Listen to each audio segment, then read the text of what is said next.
मैं स्वयं निजी तौर पर 1 करोड़ रुपए की घोषणा करता हूं कि मैं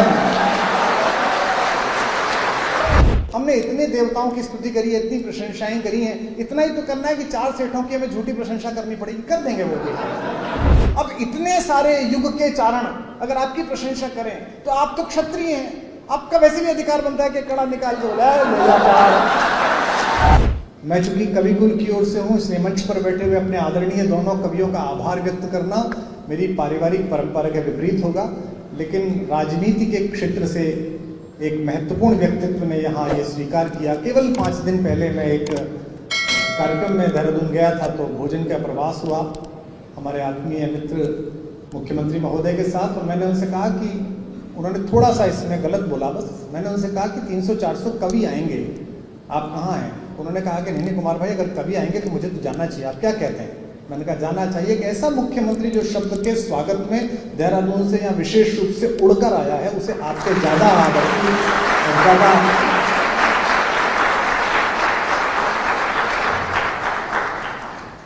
पिछले 25 वर्ष से अधिक का मेरा उनका संपर्क है।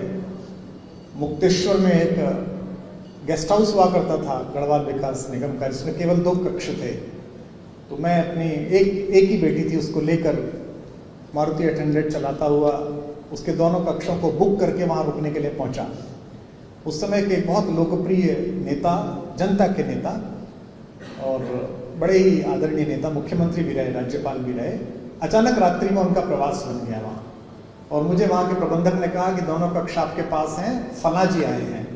मेरे आदरणीय ताऊ जी के मित्र थे जो काम करते थे संघ में, तो मैं उनसे मिलने के लिए गया, तो मुझे पहचानते थे। उन्होंने कहा कवि जी आपने दोनों कब्जे में ले रखे हैं कमरे, हम कहाँ सोएंगे? मैंने कहा एक कक्ष में आप सो जाइए। तो फिर उस समय उनसे परिचय हुआ, और तब से लेकर राजनीति में उतार चढ़ाव आए। मैं भी कुछ दिन उस गलियारे में भटक के वापस लौटा, लेकिन हमारा संवाद संपर्क अनवरत जारी रहा। मुझे प्रसन्नता है कि जिस समय जर्मनी में बैठा हुआ एक युवक अमेरिका में बैठे हुए दूसरे युवक के साथ मिलकर, टर्की में बैठे हुए लाइक्स के सहारे भारत को नेपाल बनाने का प्रयास कर रहा है, उस समय देश का युवा भारत का संस्कार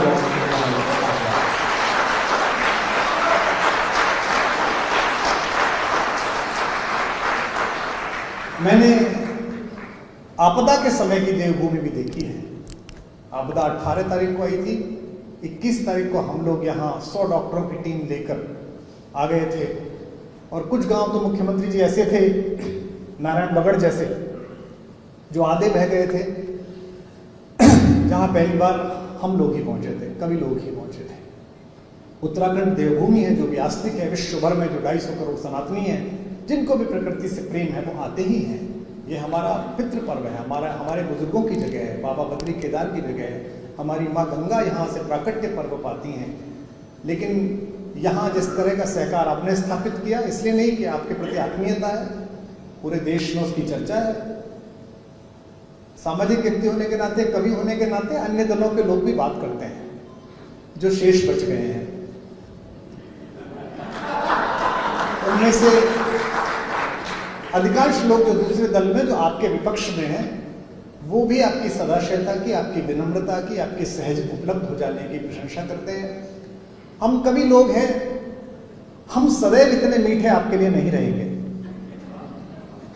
राजनीति में रहते हुए कोई निर्णय ऐसा होगा जो हमें विपरीत लगेगा, उसमें हम सारी मैत्री और भ्रातृत्व भूलकर आपके निर्णयों के विपरीत भूलेंगे। जब जब आप उसे स्वीकार करेंगे, तब तब हम मानेंगे कि आप कवियों का सम्मान करते हैं, साहित्य का सम्मान करते हैं।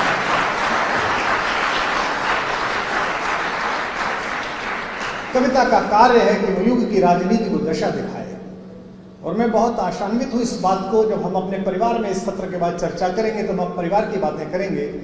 इस समय तो प्रदेश के मुखिया आए हैं, अगर उन्होंने ये बात कही है कि कवि सम्मेलनों का भविष्य अच्छा है, दोबारा युवाओं की उपस्थिति हो रही है, दोबारा लोग आ रहे हैं, तो देश किसी भी स्थिति में हो, कुछ भी हो, हम ये मानने के लिए तैयार हैं कि जो लौ सुमित्रानंदन पंत ने हमारे हृदय में जगाई, जो गीत लोक के गिरदा ने गाए और जिनके माध्यम से हमने देवभूमि को आकार लेते हुए देखा, इस प्रदेश को आकार लेने में जिन लोगों का योगदान है, जिन कवियों का, जिन साहित्यकारों का, उनकी परंपरा इन कवियों में जागृत रहेगी। यह वरिष्ठता का क्रम है जिसके कारण ये दो प्रतिभा संपन्न लोग और एक मैं कम प्रतिभा का व्यक्ति ऊपर बैठा हूं। समय बदलेगा तो जो पीछे सबसे पीछे बिटिया बैठी है, कोई जो बच्चा बैठा है, अभिव्यंजना के जो ये 5 लिखा हुआ है, इसके 25वें समाहार में, इसके 20वें समाहार में दृश्य बदलेगा, आप उधर आएंगे, हम लोग कहीं और जाएंगे। ये एक सामान्य क्रम है, ये बिल्कुल सामान्य क्रम है। इस तरह के आयोजन जब कवि सम्मेलन समिति की ओर से प्रारंभ हुए, अभिव्यंजना की ओर से प्रारंभ हुए, तो 6 वर्ष पूर्व 7 वर्ष पूर्व कोई और कवि मंच पर थे जिनका हमने सम्मान किया। आज आदरणीय अशोक जी एक आधी शताब्दी हमें देकर यहाँ मंच पर हैं, हरिओम भाई साहब यहाँ पर मंच पर हैं। किंचित लोकप्रियता के कारण आप लोग भी मुझे इतना स्नेह देते हैं, परिवार के साथी होने के कारण।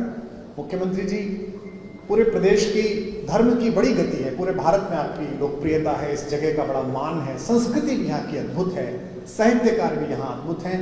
हम तो कवि होने के नाते जब कोई किसी कार्यक्रम में बड़ा अतिथि आ जाता है तो लोग उससे मांगने लगते हैं, सांसद आ जाता है तो निधि मांगने लगते हैं, विधायक आ जाता है उससे निधि मांगने लगते हैं। आज तो आप स्वयं भी उपस्थित हैं, हालांकि मांगते तो हम किसी से भी नहीं हैं, लेकिन एक निवेदन मैं आपसे कर दूं, इसीलिए मुख्यमंत्री जी ने कहा था मैं टाइम पे निकल लूंगा।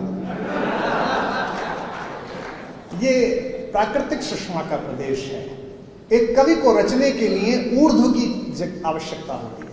कवि तब रचता है जब वो अपनी चेतना के ऊर्ध्व पर पहुंचता है, जब वो जमीनी हलचलों से कट जाता है, प्रदूषण से कट जाता है, कोलाहल से कट जाता है, भीड़ से कट जाता है।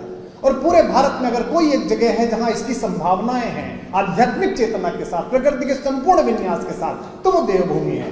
आपसे एक अनुरोध है कि देवभूमि में किसी भी एक जगह जहां वन्य पशुओं का आतंक हो, जहां शेर चीते भी आते हो, हमें उनसे भी डर नहीं लगता। हमने इतने झेले कि उनसे क्या डर लगेगा हमें। तो ऐसी कोई भी जगह चुनकर एक छोटा सा टुकड़ा भूमि का इन कवियों के लिए आवंटित कीजिए, जहां कवियों का एक जगह बन सके, जहां लाकर कवि रहें, अपनी कविताएं लिखें, अपना काम करें, विकास करें। और मुख्यमंत्री जी, अगर ये संभव होता है तो मैं तो मांग मधुकरी खाने वाले वंश का हूं। हमें तो आजकल इंटरनेट पर सुदामा वंश का कहा जाता है कि सुदामा वंश के लोग हैं, ये तो चून मांगने वाले लोग हैं। हम मानते हैं कि हम वही हैं, हम जाति से भी वही हैं, कर्म से भी वही हैं। मैं आज इसी अभिव्यंजना में घोषणा करता हूं कि आपके माध्यम से आपकी कृपा हो, आपके लोग शोध कर लें, जगह ढूंढ लें, कहीं भी एक जगह जहां सड़क पहुंचती हो, जहां मनुष्य के पहुंचने की संभावना हो, हमें कुछ जगह दे दीजिए। सब उसके निर्माण के लिए हम आपसे नहीं कहेंगे, हम सब कर लेंगे। मैं स्वयं निजी तौर पर 1 करोड़ रुपए की घोषणा करता हूं कि मैं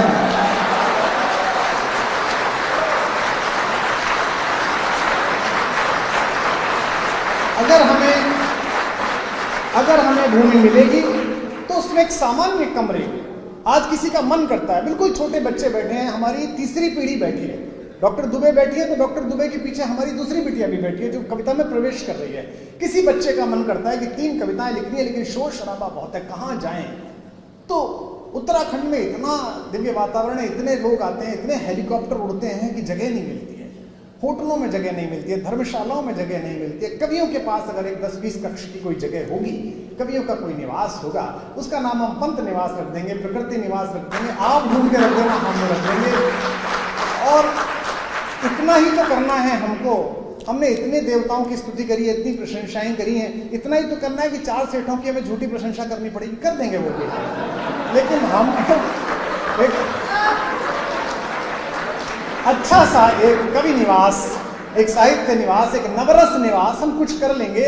और मैं आशा करता हूं, देखिए राजनीति के लोग मेरी बात मान ही लें, संभव नहीं है बहुत बार, लेकिन आदरणीय मुख्यमंत्री जी का मेरे प्रति स्नेह है, वो बड़ा मानते हैं। उस अधिकार से मैंने आपके, क्योंकि आप नहीं करेंगे याचना, मुझे पता है, जो हमारे छोटे भाई बहन आए हैं और जो हमारे साथी वरिष्ठ हैं वो भी एक प्रोटोकॉल रखेंगे, मैंने आपसे मांग लिया। आप आराम से, आदमी कभी भी पूरे उसमें, और उसका जो भी नियत शासकीय शुल्क उस भूमि का होगा, जो भी होता होगा, वो भी हम देंगे, वो भी हम प्रदान कर देंगे। क्योंकि अब कवि सम्मेलन के कवि किसी से मांगने की स्थिति में नहीं है। मुख्यमंत्री जी, लोग बैठे हैं 400 नहीं है, ये लोग जो बैठे हैं ये 150 करोड़ इसलिए कि इनमें एक एक कवि को सुनने के लिए 50-50 हजार आदमी आता है। ये सब जो लोग बैठे हैं ये जब खड़े होते हैं मंचों पर, ये मेरे ठीक सामने मेरे अनुज बैठे हैं, मेरे मित्र बैठे हैं, पीछे आशीष भाई बैठे, ये सब जब खड़े होते हैं बोलने के लिए, वो एक बहुत हमारा प्यारा छोटा भाई गौरव बैठा है, अमन बैठा है, ये सब लोग, पंकज, ये जब खड़े होते हैं तो 50-50 हजार आदमी इनके लिए तालियां बजाता है। तो आज आप यहाँ पधारे, आपका यश ये सब द्विगुणित करेंगे, अपने फेसबुक पे आपकी सौम्यता, आपकी विनम्रता के विषय में करेंगे।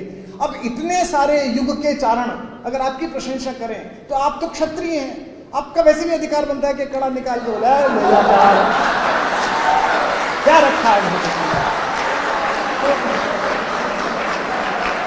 इसलिए आनंद के साथ मैंने निवेदन कर लिया, आप पधारे, हमें बड़ा आनंद आया, आपका यश और बढ़े, आप इसी प्रकार देवभूमि की सेवा करते रहे, भारत की सेवा करते रहे। मध्य भारत से लेकर छत्तीसगढ़ से आपने जहाँ प्रवास किया, लखनऊ में आप पढ़े हैं, बुंदेली इतनी अच्छी बोलते हैं, अभी शशि से बात कर रहे थे, अच्छी बुंदेली में बात कर रहे थे। आपका यश और ज़्यादा बढ़े, जितने जनसंपर्क विभाग जितने होर्डिंग पोस्टर लगाता होगा उससे 1 लाख गुने का यश हम फैला देंगे। एक जगह आवंटित कीजिए, और मैं आशा करता हूं कि 2, 4, 5 अभिव्यंजना बाद, अभिव्यंजना 8, अभिव्यंजना 9, हम ऐसे किसी, हमारा ये प्रिय अनुज है, इसने बड़ी सुनियोजित तरीके से आयोजन किया कि भाई मेरे यहाँ कर लीजिए नमस्ते कॉर्पोरेट में, और बहुत ही न्यूनतम केवल भोजन आदि की व्यवस्था में सब कुछ हो गया इतनी जगह। लेकिन हम सब प्रयास करें कि हमारे पास एक ऐसी जगह हो जहाँ मैदान हो बड़ा, 20, 30, 50 कमरे हों, आसपास लोग ठहरे हुए हों, और हमको ये चिंता ना हो कि ये मैनेजर घूर रहा है, परसों को आ जाओ, जिसका मन है वो रुक जाए, जिसका मन करे ना रुक जाए। अपने का भी कुछ पता नहीं कब संन्यास लेना, अपने भी वही जाके दमा लेंगे जाके। तो आप सुधारे, आपके लिए बहुत बहुत आभार। इसी प्रकार आप कवियों से स्नेह बनाए रखिए, साहित्यकारों से स्नेह बनाए रखिए। अगले 3 दिन हम सब लोग, इस सत्र के बाद हम फिर बैठेंगे, आदरणीय अशोक जी का मार्गदर्शन लेंगे, आदरणीय हरिओम जी का मार्गदर्शन लेंगे। हमारे जो मित्र बैठे हैं वो अलग अलग विषयों पर चिंतना करेंगे, व्यंग पर, कवित्री हमारी जो है वो कवित्रियों की चुनौतियों पर चिंता करेंगे, गीत का एक सत्र है, मैं स्वयं भी यहाँ उपस्थित हूँ। भाई साहब बड़े मन से 3 दिन का अवकाश लेके आए। भाई साहब ने कहा मैं प्रतीक्षा कर रहा था, ये जो ललक है कि बच्चे क्या कर रहे हैं, छोटे बच्चे क्या कर रहे हैं, ये घर के किसी ऐसे बुजुर्ग में हो सकती है जिसका हृदय निर्मल हो, जिसका हृदय गंगा जैसा हो। तो भाई साहब ने, अशोक जी से हमने इतना सीखा है, पहली बार कंप्यूटर पर हिंदी कैसे जाएगी, विश्व हिंदी सम्मेलन कैसे होगा, भारत गौरव उत्सव कैसे होगा, एक पूरी परंपरा है हमारी, और हम सब ने इतना श्रम करके आज यहाँ पहुँचाया है कि प्रदेश के मुख्यमंत्री हमारे बंशी भैया सामने आए हैं, राज जी, हमारे संगठन के सारे तमाम मित्र आए हैं। आप सब ने हमें इस योग्य समझा कवियों को, कवि यहाँ आपके प्रति आभार व्यक्त करते हैं, और आपने समय निकाला, इसके लिए पूरे कवि कुल की ओर से, उसका एक सदस्य होने के नाते मैं आपको हार्दिक आभार व्यक्त करता हूँ। बहुत बहुत आभार, बहुत बहुत।